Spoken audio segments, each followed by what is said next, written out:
নমস্কাৰ এই মুহূৰ্তত আহি পৰিছে আজিৰ খণ্ডিয়াৰ কেইবাটাও গুৰুত্বপূৰ্ণ খবৰ আজি হৈছে 22 ডিসেম্বৰ অসমৰ লগতে ভাৰতৰ বিভিন্ন প্ৰান্তৰ পৰা খণ্ডিয়াৰ কেইবাটাও খবৰ একেলগে যুগুতোৱা হৈছে এনে ধৰণৰ খবৰসমূহ নিতৌ চাবৰ কাৰণে চেনেলটো সাবস্ক্ৰাইব কৰি ভিডিঅটোত এটা লাইক কৰি দিব এই মুহূৰ্তত জনাই আছো গুৰুত্বপূৰ্ণ খবৰ বাল্য বিবাহক লৈ একশন মুডত এবাৰ অসম আৰক্ষী অবৈধ স্বামীসহ এবাৰ 416 গৰাকী অবৈধ স্বামীক গ্ৰেপ্তাৰ কৰা হৈছে এটা গুৰুত্বপূৰ্ণ খবৰ বাল্য বিবাহৰ বিৰুদ্ধে পুনৰ একশন মুডত অসম আৰক্ষী এবাৰ ৰাজ্যৰ চুকে কোৰে আৰক্ষীৰ তীব্ৰতৰ অভিযান অবৈধ স্বামীসহ বাল্য বিবাহত জড়িত লোকৰে ভৰি পৰিছে আৰক্ষী থানা আৰক্ষীৰ পৰা খাৰি নগল বাল্য বিবাহ কৰোৱা কাজীৰ লগতে পূজাৰীসকল মাত্ৰ কেইটামান মাহ পূৰ্বে অসম আৰক্ষীয়ে চলাইছিল বাল্য বিবাহ বিৰোধী অভিযান আৰু আজিও কেনে ধৰণৰ অভিযান অব্যাহত আছে আৰক্ষীৰ পৰা খাৰি নগল বাল্য বিবাহ কৰোৱা কাজীৰ লগতে পূজাৰী ৰাজ্যৰ বিভিন্ন প্ৰান্তৰ পৰা 416 গৰাকীক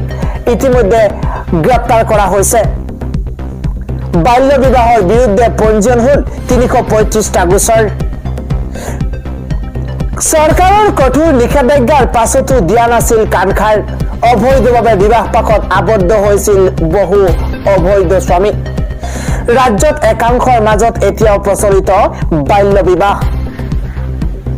বিশেষকৈ সংখ্যালঘু অধ্যুষিত অঞ্চলত চলি আছে এই বাল্য বিবাহৰ প্ৰথা বৰপেটা ৰোডৰ বিভিন্ন স্থানত উৰণিখা আৰক্ষীয়ে মাৰাথন অভিযান অব্যাহত ৰাখিছে বাল্য বিবাহৰে জড়িত মুঠ 12 গৰাকীক আৰক্ষীয়ে আটক কৰিছে আটক কৰা লোক কেইগৰাকী ক্ৰমে নাবালিকাৰ স্বামী পিতৃ খহুৰ আত্মীয় ৰাজিবুল হক আৰসাবালী নসিবুৰ ৰহমান মহিদুল ইসলাম সাইজুদ্দিন মহিদুল ইসলামকে আদি কৰি কেইবাগৰাকী লোক পৰৱৰ্তী সময়ত হৈছে হিমন্ত বিশ্ব শৰ্মাই মুখ্যমন্ত্ৰী হবলৈ নাপাই কংগ্ৰেছ দল ত্যাগ কৰি বিজেপিত যোগ দিছিল আজি ডাঙৰ মন্তব্য কৰিছে দেৱব্ৰত শইকীয়াই ৰাজনৈতিক প্ৰেক্ষাপটৰ এটা গুৰুত্বপূৰ্ণ খবৰ হৈছে বৰ্তমান অসমৰ মুখ্যমন্ত্ৰী ডক্টৰ হিমন্ত বিশ্ব শৰ্মাই অসমৰ ৰাজনীতিত বিসম্বাদৰ মূল হুটা মুখ্যমন্ত্ৰী হবলৈ নাপাই কংগ্ৰেছ দল ত্যাগ কৰি বিজেপিক যোগ দিছিল এই ডাঙৰ মন্তব্য কৰিছে অসম বিধানসভাৰ বিৰোধী দলৰ নেতা দেৱব্ৰত শইকীয়াই ধেমাজিৰ স্বাগত হোটেলত অনুষ্ঠিত এখন সংবাদমেলত অংশগ্ৰহণ কৰি দেৱব্ৰত শইকীয়াই কয় যে 2011 চনৰ পৰাই কংগ্ৰেছৰ দলত বিসম্বাদ কৰা মানুহজনে হল ডক্টৰ হিমন্ত বিশ্ব শৰ্মা এইগৰাকী হিমন্ত বিশ্ব শৰ্মাই অসম প্ৰদেশ কংগ্ৰেছ দলত থকা দিনতো আৰু বিজেপি দলত থকা দিনতো বিসম্বাদৰ মূল হুটা বুলি তেওঁ মন্তব্য কৰিছে ডক্টৰ হিমন্ত বিশ্ব শৰ্মা চৰকাৰৰ যুগটোই হল হাজাৰ হাজাৰ কোটি ঋণৰ বুজালৈ বিলাসিতাত ধন অপচয় কৰা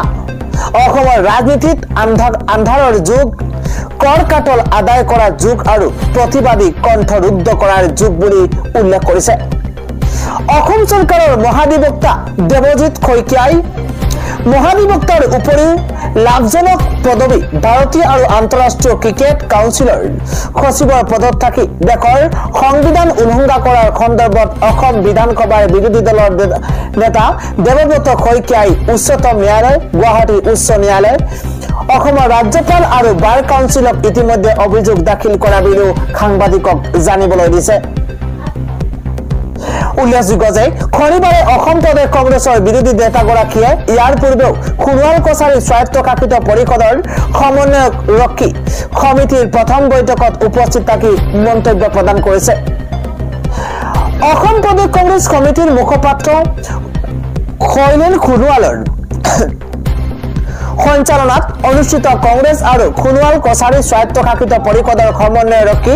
সমিতিৰ প্ৰথম বৈঠকত আঁত ধৰে কংগ্ৰেছ ছচিয়েল মিডিয়াৰ সভাপতি হিটলাৰ শইকীয়াই আন এটা খবৰ হৈছে ৰেচন কাৰ্ডক লৈ ৰাজ্যৰ মুখ্যমন্ত্ৰী হিমন্ত বিশ্ব শৰ্মাই কেতবোৰ ডাঙৰ মন্তব্য কৰিছে নালাগে গাঁওবুঢ়া মৌজাদাৰৰ প্ৰমাণপত্ৰ ৰেচন কাৰ্ড থাকিলেই লাভ কৰিব সকলো ধৰণৰ সুবিধা কি সুবিধা ৰেচন কাৰ্ডত অন্তৰ্ভুক্ত কৰা হৈছে বা ৰেচন কাৰ্ড থাকিলে কি সুবিধা আপুনি এতিয়াৰ পৰা লাভ কৰিব আমি সবিশেষ জনোৱাৰ চেষ্টা কৰিছো এটা বিশেষ খবৰ ৰেচন কাৰ্ডতে এতিয়াৰ পৰা পাব বিভিন্ন কামৰ বাবে প্ৰমাণ পত্ৰ ৰেচন কাৰ্ডে এতিয়াৰ পৰা হ'ব বিভিন্ন কামৰ বাবে প্ৰমাণ পত্ৰ ৰেচন কাৰ্ড থাকিলে নালাগে গাঁওবুঢ়া মৌজাদাৰৰ প্ৰমাণ পত্ৰ অকল ৰেচন কাৰ্ডেই যথেষ্ট ৰেচন কাৰ্ড থাকিলে নালাগে গাঁওবুঢ়া মৌজাদাৰৰ প্ৰমাণ পত্ৰ কেৱল সিমানেই নহয় ৰেচন কাৰ্ড থাকিলে পাব বিনামূলীয়া চিকিৎসা পকী ঘৰ ৰন্ধন গেছ কলেজত বিনামূলীয়া নামভৰ্তিৰ বাবে হ'ব ৰেচন কাৰ্ডৰ প্ৰমাণ পত্ৰ ৰেচন কাৰ্ড প্ৰমাণ পত্ৰ হিচাপে কলেজত বিনামূলীয়াকৈ নামভৰ্তিকৰণৰ ক্ষেত্ৰতো সেই ৰেচন কাৰ্ডে আপোনাক সহায় কৰিব কলেজত বিনামূলীয়া হ'ব গাঁওবুঢ়া মৌজাদাৰৰ আয়ৰ প্ৰমাণ পত্ৰ নহলেও লাভ কৰিব অৰুণোদয় আঁচনি অৰুণোদয় পাবলৈ প্ৰমাণ পত্ৰ হিচাপে কাম কৰিব ৰেচন কাৰ্ডে চৰকাৰী সুবিধা পাবলৈ ৰেচন কাৰ্ড হ'ব উপযুক্ত প্ৰমাণ পত্ৰ এটা ব্ৰেকিং নিউজ বিনামূলীয়া চাউলৰ উপৰিও ৰেচন কাৰ্ডত লাভ কৰিব অতিৰিক্ত দাইল চেনি এটা বিশেষ খবৰ সুলভ মূল্যত চৰকাৰে দাইল চেনি প্ৰদানৰ যুঁজা চলাইছে মাইক্ৰ ফাইনেন্সৰ ঋণ অৰুণোদয় ৰেচন কাৰ্ডক লৈ মুখ্যমন্ত্ৰীৰ ডাঙৰ ঘোষণা ৰেচন কাৰ্ডে এতিয়াৰ পৰা হ'ব বিভিন্ন কামৰ বাবে প্ৰমাণ পত্ৰ ইতিমধ্যে চৰকাৰে বিশেষ ঘোষণা কৰিছে আজি দিনটোৰ খবৰটোকৈ গুৰুত্বপূৰ্ণ খবৰ হৈছে ৰাজ্যত এক ভয়ংকৰ পথ দুৰ্ঘটনা সংঘটিত হৈছে যি ভয়ংকৰ পথ দুৰ্ঘটনাত ৩৮ গৰাকীকৈ লোকৰ মৃত্যু হৈছে গাৰ্নুম শিউৰিৰ এক ভয়ংকৰ পথ দুৰ্ঘটনাৰ খবৰ দিব বিচাৰিছো এবাৰ ভয়ংকৰ পথ দুৰ্ঘটনাত ৩৮ জনকৈ লোকৰ মৃত্যু কাহিলি পুৱাই বাছৰ চকা ফুটি ভয়ংকৰ পথ দুৰ্ঘটনা সংঘটিত হৈছে আৰু সেই ভয়ংকৰ পথ দুৰ্ঘটনাত ৩৮ গৰাকীকৈ লোকৰ মৃত্যু হৈছে নিয়ন্ত্ৰণ হেৰুৱাই বাছখনে খুন্দিয়াইছে এখন ট্ৰাকত আৰু তাৰ পাছতে বাছখনত আন এখন ৪চকীয়া বাহনৰ খুন্দা দুৰ্ঘটনাৰ লগে লগে দাউকৈ জ্বলি উঠিছে জুই আৰু অগ্নিদগ্ধ হৈ ৩৮ জনকৈ লোকৰ মৃত্যু হৈছে এটা বেয়া খবৰ জনাৰ চেষ্টা কৰিছো ১৩ জনৰো অধিক লোক গুৰুতৰভাৱে আহত হৈছে বুলি জানিব পৰা গৈছে প্ৰায় ৪৫ গৰাকীকৈ যাত্ৰী কঢ়িয়াই নিছিল দুৰ্ঘটনাগ্ৰস্ত বাছখনে দুৰ্ঘটনাৰ খবৰ পাই ঘটনাস্থলীত লগে লগে অগ্নি নিৰ্বাপক বাহিনীৰ দল আৰক্ষীৰ দল আহি উপস্থিত হৈছে আহত লোকসকলক ততাতৈয়াকৈ হস্পিটেলত ভৰ্তি কৰোৱা হৈছে উদ্ধাৰ কৰি হস্পিটেলত প্ৰেৰণ কৰা হৈছে বুলি জানিব পৰা গৈছে